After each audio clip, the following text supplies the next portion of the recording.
Sure. Welcome to YouTube channel Knowledge Base, connecting world with innovative experts. This is Suresh Venkat. Today, our guest of honor is Dr. Yogesh Kothari, a leading cardiologist based out in Bangalore.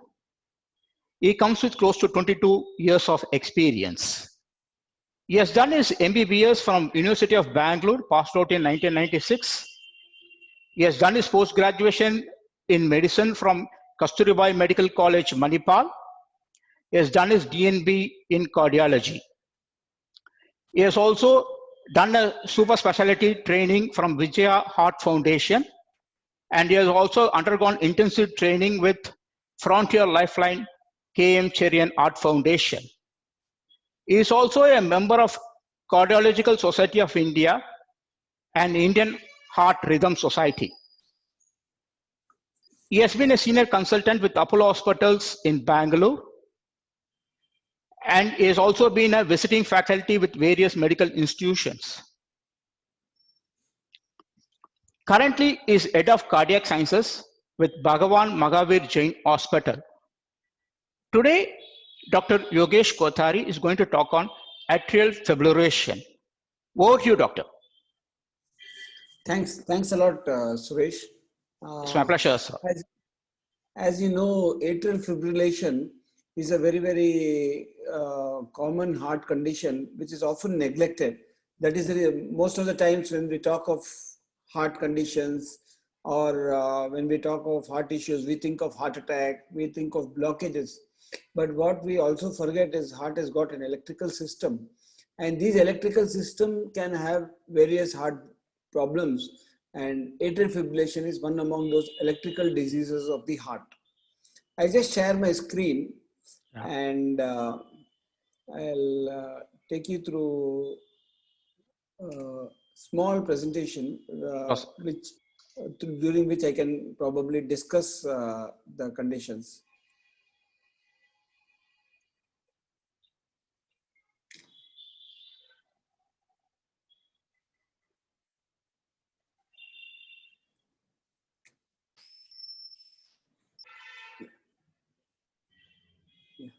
I hope you can see my screen now. Sir, sure, sir. Sure, sir. It's visible, sir? Yeah, it's very much visible. It's very much visible. So our topic for discussion today, as I told you, is atrial fibrillation, which is an electrical problem of the heart. So Yeah. just what is this atrial fibrillation, if you can understand?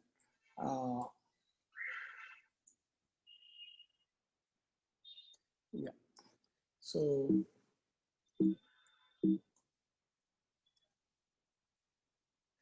it is one of the most common arrhythmia or electrical problem of the heart. And we have about more than 10 million such cases in India.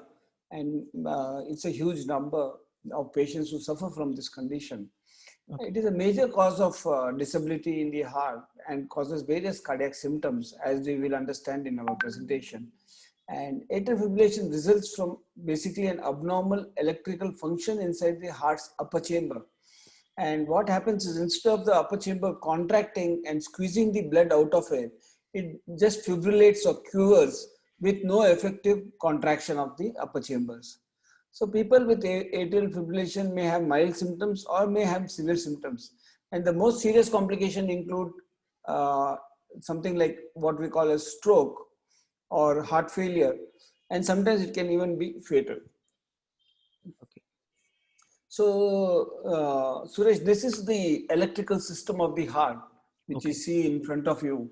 And if you see here, at the top, the yellow wire is the electrical system of the heart. And at the top is where the electricity generates in the heart, called as the SA node. And it is present in the upper part of the right atrium. And this electricity by specialized wires goes to the lower chamber through what we call as an AV node and then bundle branches. And what is very important to understand is this electrical spark or the electrical signal that is there is basically responsible for the heart to contract. If the signals do not take place, then the heart cannot contract. If the signals happen rapidly, then the heart contracts rapidly. So our contraction of the heart is governed by this electricity. So before the heart can actually contract, these electrical signals have to take place. So it precedes the contraction of the heart. And once the electrical signals die down, the contraction starts to relax. So this is how a normal human heart works in everybody. Okay. So this is, you can see two images here. Yeah. On the left is the normal heart where the signal starts, as I told you, from the top. Yeah. That is the SA node, which is the natural pacemaker of the heart. And on the right image or the same side, you can see a very random electrical movement which occurs from the left atrium. So the heart, instead of beating normally at about 60, 70, 80 beats per minute, you can see on the right screen that there is a very, very rapid heartbeat of 200, 210, 220, which is continuously changing. So this is what is atrial fibrillation, where the heart beats irregularly and rapidly. You can see here there is no organized electrical activity in the upper chamber. You can see the upper chamber activity is very, very disorganized. You can appreciate on that image there on the Excellent. AFib image is written there. So that AFib is basically atrial fibrillation. Sure, sir. So what causes this atrial fibrillation? We need to understand that. So various heart diseases and non-cardiac diseases also contribute to atrial fibrillation. It can be a cardiac disease like valvular heart disease, patients with heart failure, patients with various cardiomyopathies, and all these kind of conditions. It can be a family history. There can be some systemic problems like diabetes, high blood pressure, which can cause atrial fibrillation. And there can be totally non-cardiac causes which can cause atrial fibrillation, like patients who have long-standing lung disease. And nowadays, sleep apnea is a very common condition, lung condition, where patients have this sleep apnea. It's a very common condition because of the obesity. Patients who consume various heart stimulants like drugs, alcohol, coffee, nicotine, and some patients with thyroid diseases and anemia and other kind of systemic diseases can lead to atrial fibrillation. So huge number of causes are there, but it can lead to the same common thing of atrial fibrillation. So how the patients present is basically they can have, most important symptom is what we call as palpitation. Palpitation is nothing but the feeling of a very, very fast heartbeat. So that is the most common symptom. The second most common symptom is some kind of a dizziness, some kind of a weakness, some kind of a fainting symptoms. They can have sometimes shortness of breath, they can have chest pain. And as we discover later, they can also be asymptomatic. So I'll come to the asymptomatic part at a later slide. Yeah. So this is the summary of the palpitation. They will have a pounding in the chest or racing of the heart. The heart beats very regularly and very rapidly. They can have sometimes symptoms like weakness and paralysis, confusion. So various kind of symptoms can be there. So there are various types of atrial fibrillation. Medically, we name them differently. One is called as a paroxysmal atrial fibrillation, where the patient has a normal rhythm, and in between of this normal rhythm, they develop atrial fibrillation where the rhythm becomes abnormal. And this rhythm returns back to normalcy by itself within 24 hours to up to 7 days. So this is called as paroxysmal atrial fibrillation. So the atrial fibrillation kind of comes and goes, comes and goes, comes and goes. People have this kind of have episodes only for a few times in a year, or they may have every week, they may have every month. So it becomes very unpredictable. And sometimes this paroxysmal fibrillation can turn, because of the recurrent episodes, can turn into a permanent form of atrial fibrillation. The next is called as a persistent atrial fibrillation, where rhythm is very irregular and lasts for more than 7 days, and it may not return to normal on its own and will always need some kind of a treatment. The other variety is the long-standing atrial fibrillation, where the atrial fibrillation is like more like a permanent thing, where it lasts indefinitely. From the etiology, we saw all the causes of atrial fibrillation in the previous slide. From the cause point of view, atrial fibrillation is divided into valvular atrial fibrillation and non-valvular atrial fibrillation. Valvular atrial fibrillation is a atrial fibrillation which occurs because of disease in the heart valves. Non-valvular atrial fibrillation, there is no heart valve disease. It is because of all the other causes that we discussed about in the previous slide. So how do you diagnose atrial fibrillation? So if it is a permanent atrial fibrillation, anytime you do an ECG, you will see atrial fibrillation. But the problem comes when somebody has a paroxysmal atrial fibrillation or a persistent atrial fibrillation, where atrial fibrillation comes and goes.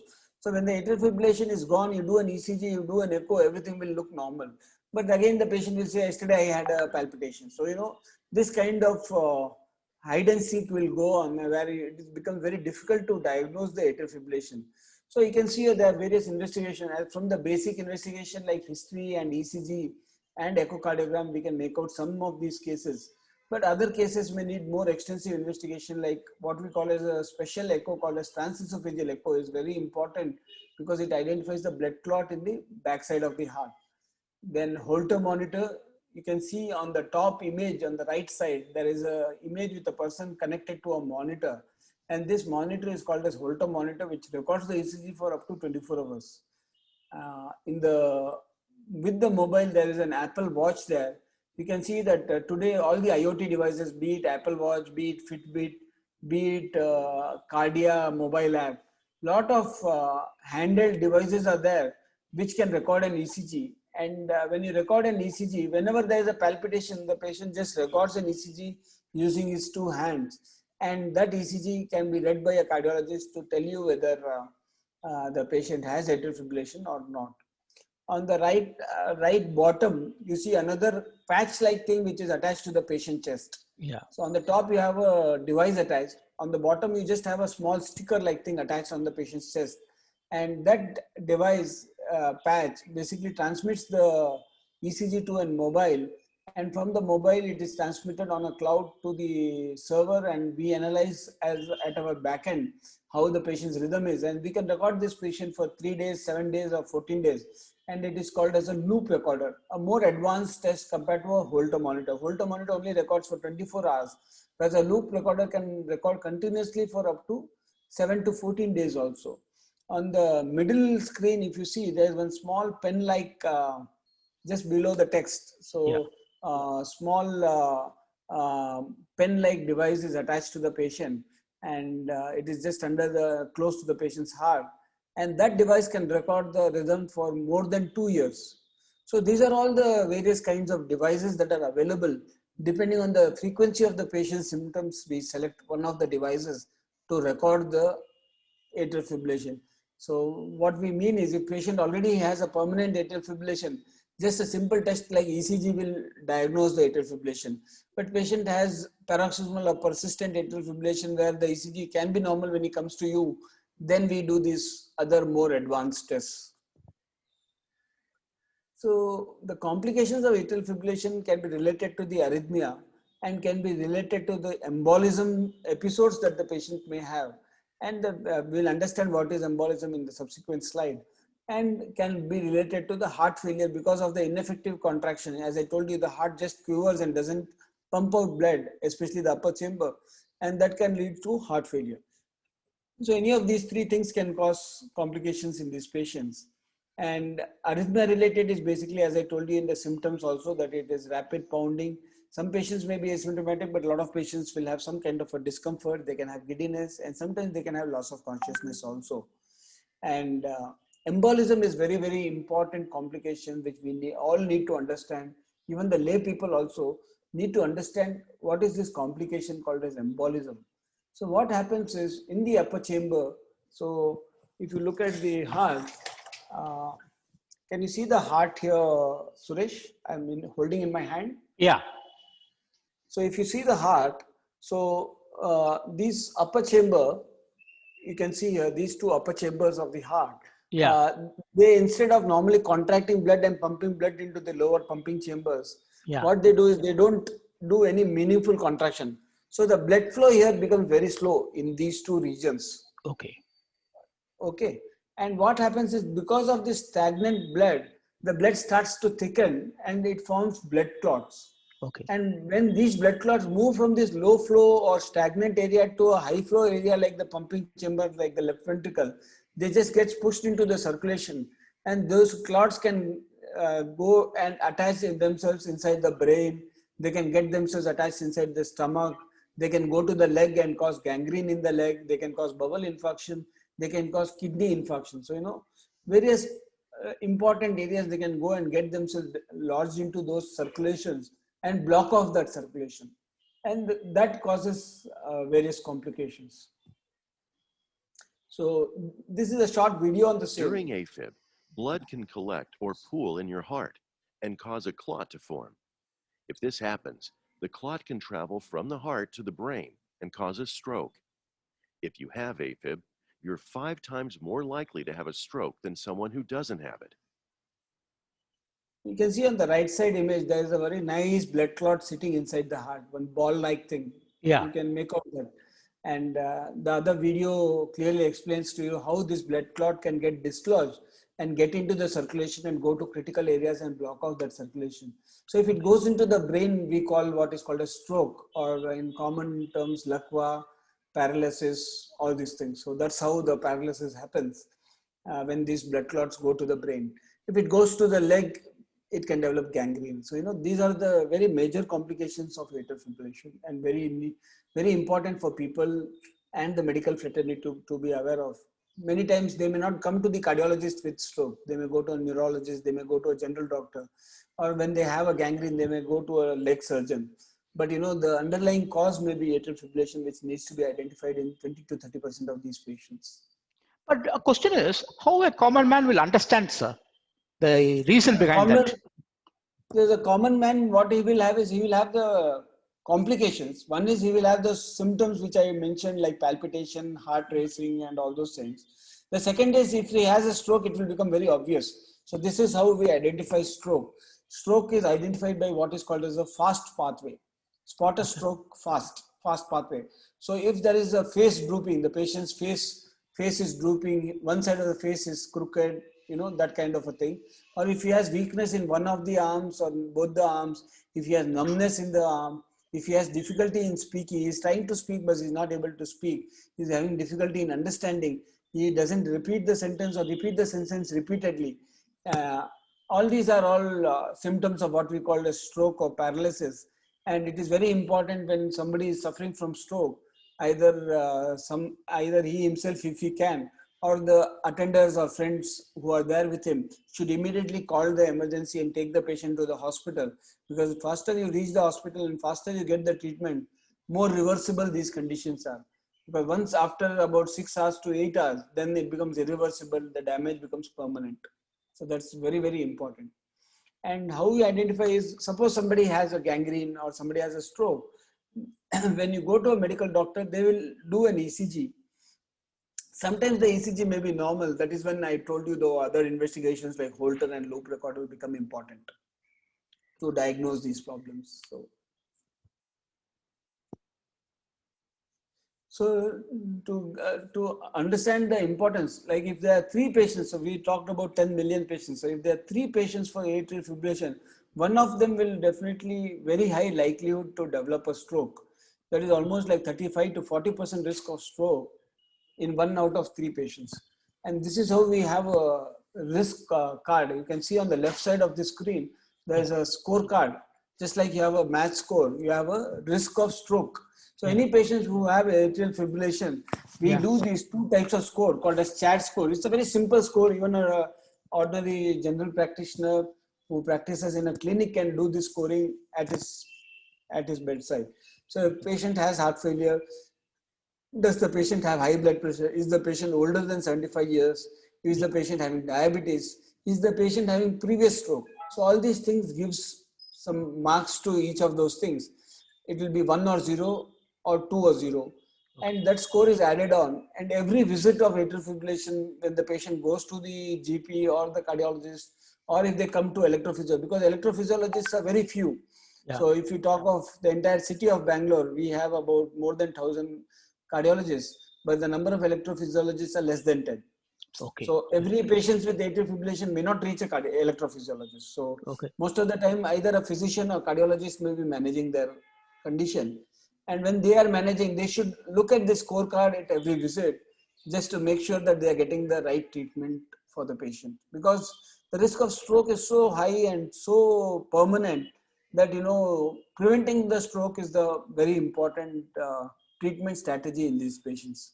So that is the reason. So this is very, very important group because, some of these patients with atrial fibrillation, up to 1/3 of them may not have any symptoms at all. And they have what is called an asymptomatic or silent atrial fibrillation. They are asymptomatic from the atrial fibrillation point of view, but they still have the increased risk of strokes which other patients with atrial fibrillation have.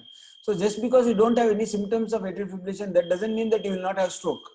So the stroke risk remains whether you have symptoms or not. And this asymptomatic thing is very common in older people, because in older people what happens is our electrical system overall becomes very slow, lower down. So the heart will not beat so rapidly. And when the heart doesn't beat so rapidly, like you saw that 222, instead of 222, their heart rate will be only 105, 110 in Okay. spite of atrial fibrillation. And such patients, they may not feel that they have racing, pounding and all those symptoms of atrial fibrillation. But the risk of stroke is still very high. As I showed you in the previous slide, if somebody is above age of 75 years, then the risk of stroke is much higher.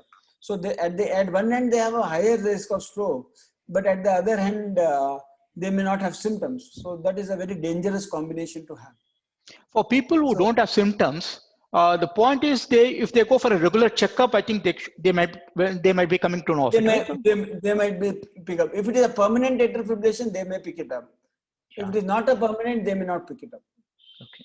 If it is a permanent atrial fibrillation, when they do the ECG, it will be very obvious. So that is the main thing. So it depends on, I told you, paroxysmal or permanent atrial fibrillation. So permanent atrial fibrillation is very easy to diagnose because any test you do, it will show atrial fibrillation. Whereas the other types, it may not show up unless you do a more advanced test like loop recorder. So how do we treat patients? So as I told you, stroke is a very important complication.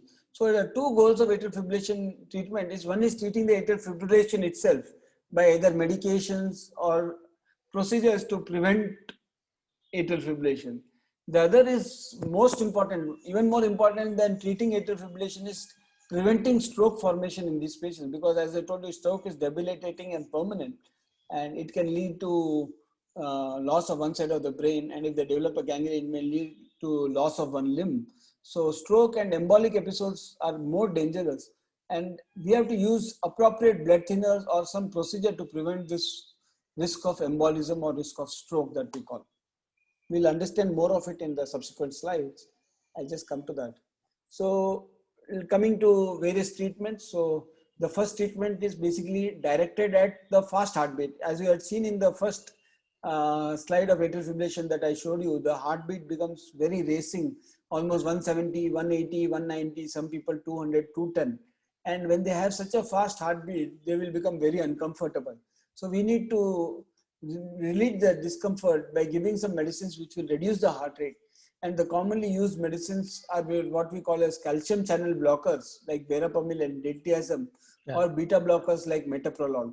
So these are the common medications that are prescribed. We sometimes also prescribe digoxin. But sometimes just controlling the rate may not be adequate. We need to restore back the normal rhythm. In rate control, the normal rhythm is not restored. The patient will continue to be in atrial fibrillation. Whereas to restore normal rhythm, we need to use a different class of drugs which are called as antiarrhythmics. Basically, they correct the rhythms. Yeah. So that is why they are called antiarrhythmic, against the rhythm. So they correct the abnormal rhythm and bring that abnormal rhythm back to normal rhythm. And they are basically flecainide, amiodarone, abutylide, and so many other types of drugs are there. Propofenone and all these kind of drugs are there. And some of these drugs can be taken during an attack. So whenever the patient has a heart racing, they can take this drug and take some rest, and then the rhythm corrects back to normal. So these are all the different medications that we treat atrial fibrillation. On the rhythm per se, we are not talking of embolism prevention. We are talking of the rhythm correction, either rhythm control or rhythm correction. So drugs are available, but there are need for non-drug treatments. Drugs are not sufficient in atrial fibrillation because they are either ineffective or they are associated with a lot of complications. Unlike for other heart conditions, drug treatment for arrhythmia is not very much refined. Still a lot of progress, a lot of research is going on. And drugs have a double-edged sword. So the same drugs which can prevent the arrhythmia can also cause arrhythmia. So that is why drug treatment is not very, very well established in the rhythm management, be it atrial fibrillation, be it other framework. There are many other kinds of arrhythmia problems. Atrial fibrillation is one of them. And most of the rhythm problems, the drugs are either ineffective or have side effects or may have complications. So that is why other types of treatments may be required. which are called as non-drug treatments. So various non-drug treatments are required for atrial fibrillation. We'll come to them one by one. So the first non-drug treatment is called as cardioversion. Cardioversion, we have all seen this in the movies. We have seen it in railway stations. We have seen it in airports and everywhere. You see a machine which is kept in lock and key called as automatic external defibrillator. I think, Suresh, you might have seen everywhere in gyms, and nowadays even in gyms they keep this defibrillator, wherein you place it on the patient's chest and give a shock. Yeah. So this shock therapy, when it is done for atrial fibrillation, it is called as cardioversion. So what we do is we connect special pads which is capable of giving these high energy shocks on the patient's chest, and we connect the ECG from the paddles to the defibrillator, that is that machine which can give shock. The machine senses the electrical signals of the heart, and then we deliver a high energy shock to the patient. It may be somewhere from 100 to 200 joules. And when we give that shock, patient will feel a momentary jolt, and then the rhythm returns to normal and a regular rhythm is seen. So this is called as cardioversion. So this is one of the procedures which is done in some patients when they have an ongoing atrial fibrillation.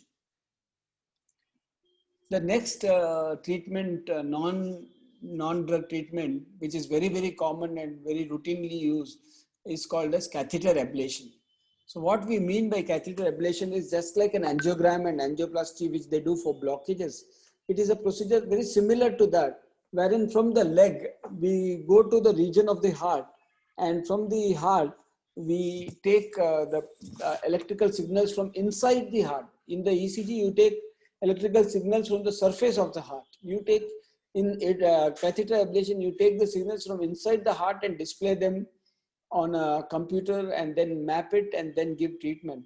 So a 3D anatomical, I'll show you the video as to how it is done.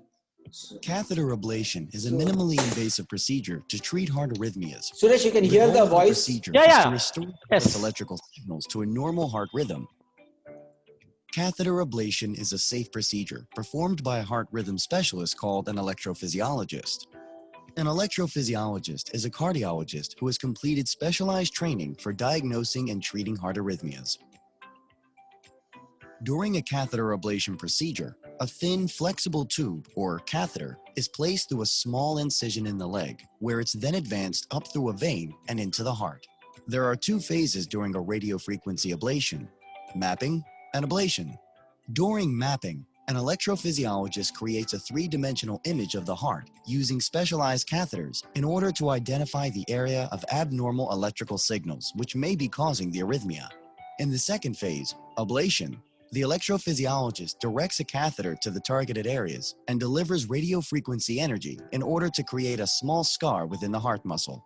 This will then block the faulty electrical impulses and restore normal electrical pathways in the heart. After the procedure, it's typical to resume normal activities within 3 to 5 days. So basically this catheter ablation, basically what we do is basically, as I told you, from the groin, just like how we do angiogram, from the groin we access the heart and put 4 to 5 different catheters in different regions of the heart, capture all the electrical signals, and then create a very nice three-dimensional map of the heart, just like how it will look like how the heart actually is. And then from that map, we identify the trigger points and give this laser-like energy to those trigger points to permanently prevent atrial fibrillation from happening. And it is quite effective. It has about 80 to 85% efficacy. Some patients may need more than one procedure. So most of the times we try to do it in India. In the West, people don't mind multiple procedures, but in India, people are very hesitant to undergo multiple procedures. So, but in atrial fibrillation, we may have to do a second procedure. In the first procedure, it may be about 65 to 70% effective. And when we do a second or third procedure, it becomes more than 80% effective. So that is what is radiofrequency ablation treatment for atrial fibrillation. The third treatment is basically treatment to prevent stroke. So it is called a SPAF, stroke prevention and atrial fibrillation. As I told you in my initial presentation also, stroke prevention is the most important goal of therapy in atrial fibrillation, because embolism is a more permanent and damaging thing to different regions of our body, including the brain. So this is the previous point system which I had shown you was a more simpler point system. This is a more detailed point system wherein we assess the patient on a scale of 0 to 9 points. Yeah. And if the patient has a 0 score, that means he's very low risk and doesn't need much of blood thinning treatment.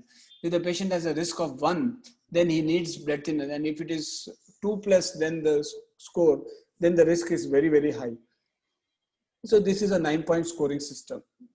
And all patients with AF, except those with no risk factors, that is 0 score, should be offered to be treated with anticoagulation therapy and reduce the risk of stroke, which is permanent.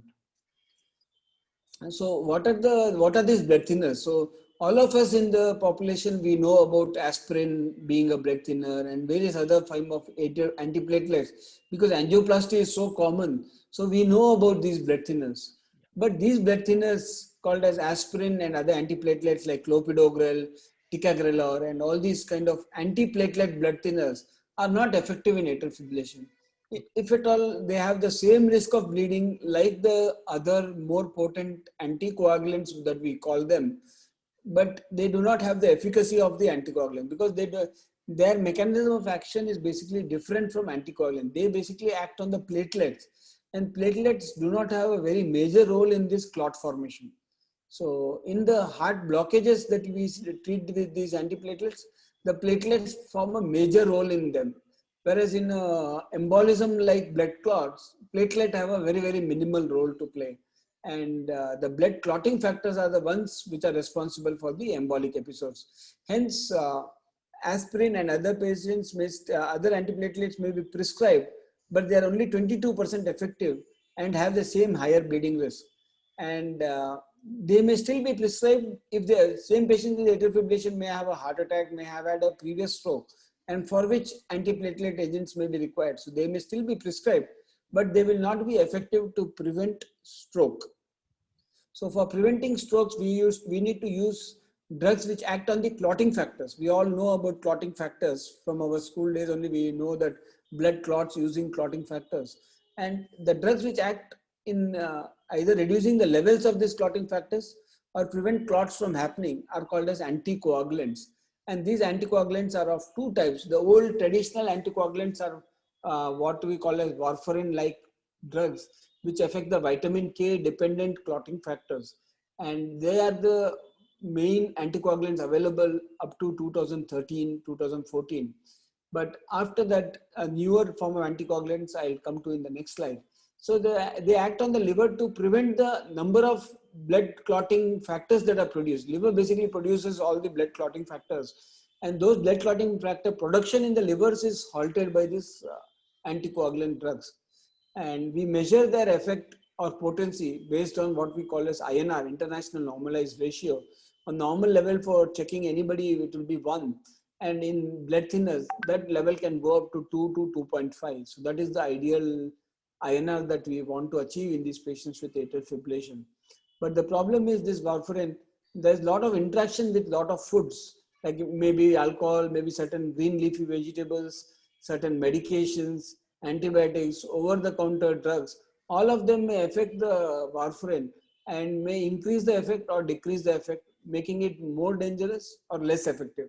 So that is the problem with warfarin, and that is why there was always a research to get a better anticoagulant than warfarin, and which was answered by a new class of drugs called as newer anticoagulants. And these newer anticoagulants are called as dabigatran, rivaroxaban, apixaban, and endovaxan, and more such group of drugs are coming up. They directly act on the blood clotting factor and prevent the formation of blood clot. So they act at the final level where they prevent the blood clot formation. They do not require monitoring like warfarin, so you don't have to check INR every now and then. And their onset is faster, so when patient's effect is required, you give the drug and immediately the effect is there. Offset is also faster. You stop the drug, the effect goes away. So somebody has a bleeding, you stop it, then the bleeding effect comes down. So that is the advantage of these newer blood thinners. But sometimes in spite of the newer blood thinners, patients may not tolerate those blood thinners. And in such patients, we put in what is called as a left atrial appendage closure device. So this is a device which is pushed in the left atrium, So if you look at the heart here, there is an area here which is a very blind area. Can you see where my finger is going? Yeah, yeah. So that's a very blind area. The blood flow is slowest and in this region here. And what we do is we put one device there and close that blind area so that the stagnant blood is prevented and blood clot formation is prevented. And that device is called as left atrial appendage closure device. I'll just show you a video on how that is done and what it is. New treatment option that eliminates the need for long-term INR checks and the need to take daily prescription blood thinners. The Watchman device is an implant-based alternative to blood thinners such as warfarin. The Watchman implant is designed to permanently seal off the LAA, where blood clots can form. The Watchman implant is about the size of a quarter. The implant does not require open heart surgery, and the device cannot be seen outside of the body. As in a stent procedure, your doctor will guide the Watchman implant via a catheter through a vein in your upper leg and into the left side of your heart. Once there, your doctor will release the implant to seal off your left atrial appendage. The whole procedure. So this is the left atrial appendage, a blind area. You would then need to stay in the hospital overnight, and recovery typically takes about 24 hours. Over time, heart tissue will grow over the Watchman implant, and the LAA will be permanently sealed off. The Watchman implant offers patients with AFib a potentially life-changing stroke risk treatment option, which could free you from the burden of long-term warfarin therapy forever. So that was the appendage which you saw, Suresh. Yeah. You saw that it was a blind area. So we'll summarize what we have we have gone through a lot of thing on this huge topic called atrial fibrillation. Yes, so I'll just give you 2 or 3 summary slides. Before that, before we move on to summary, if there are any questions which you think people might want to know, we can answer them. Before we any lifestyle changes could reverse the condition of a patient? Yeah, lifestyle changes, as I had mentioned even in my slides, is very important, especially avoiding stimulants of the heart, stimulants like alcohol, stimulants like exercise. drugs, What about exercise? coffee. Exercise by itself may not prevent atrial fibrillation because it's an electrical thing, but it will make your heart overall healthy. So that's very important. And it may regularize the rhythm to some extent, but it will not be effective in preventing atrial fibrillation. So AFib is a heart rhythm related disorder, and it is associated with racing and pounding. These are the common symptoms. Sometimes patients may have lightheadedness, and we need to go for regular checkups to have our AFib assessed. What is very important, and to re-emphasize, there is a 5 times higher risk of stroke in patients with atrial fibrillation as compared to a normal population. So if you take a 60-year-old with atrial fibrillation and a 60-year-old with no atrial fibrillation, the 60-year-old with atrial fibrillation has 5 times more risk of atrial fibrillation stroke than the other person. Similarly, any other age group. Most people with atrial fibrillation benefit from stroke prevention. It may be either drugs or it may be a AFib left atrial appendage closure device. So basically, we put them into 4 buckets. One is rhythm management, which can be atrial fibrillation ablation using radiofrequency ablation or drugs. Then rate control, which I had already mentioned you with the drugs. Then stroke risk, basically blood thinners or anticoagulants, and left atrial appendage closure devices. So these are the 4 main buckets of treatments which the patient may need to go. They may need to go for one on this side and one on this side. So 2 sets of treatments are required. And very important, as you had already mentioned about lifestyle and other things. So taking your atrial fibrillation medications on time regularly is very important.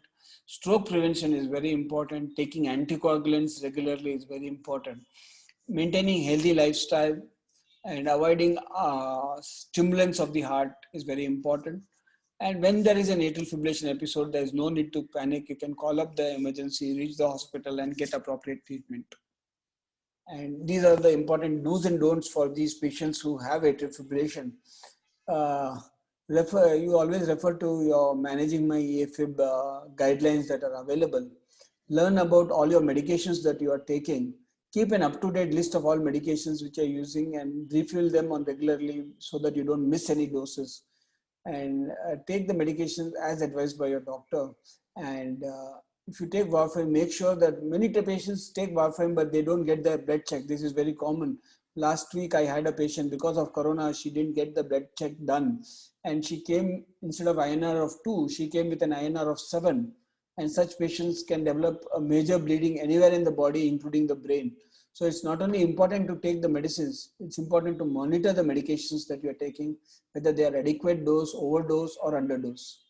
Visit your doctor regularly and keep a note of your questions, and talk to your family, talk to your friends about your condition, and let them know, so that if you develop a stroke or any other complication, they can take you to the hospital immediately, and reduce the risk of more frequent AFib episodes, and if necessary with all the rhythm management that I told you.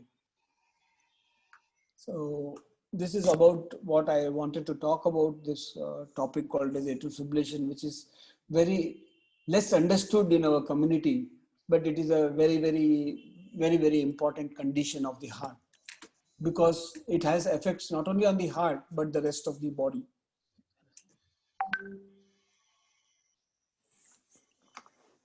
Thank you, doctor.